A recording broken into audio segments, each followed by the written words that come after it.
দেখতে মনে তো হচ্ছে কোন বড় লোকের ছেলেটা হবে। মারামগুলো ওকে সুস্থ করে দাও, ওকে সুস্থ করে দাও।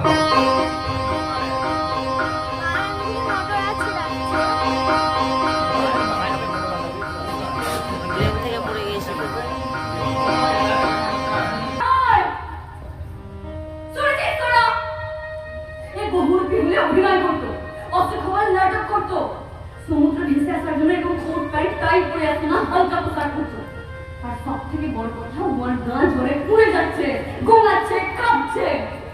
বাবা বাপ যে অসুখবর নাটক করবে, ওর গা ঝরে পুড়ে যাবে না, যাবে না।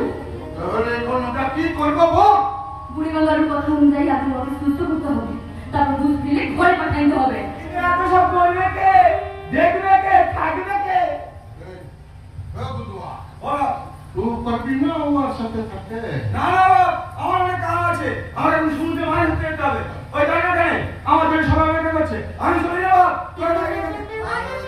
দেরি করলে হবে কিনা, যে কোনো সময় তো বিপদ ঘটে যাবে। দেবা অনুমতি তো দেবা, এই বাঙালি তো বল না বাবা।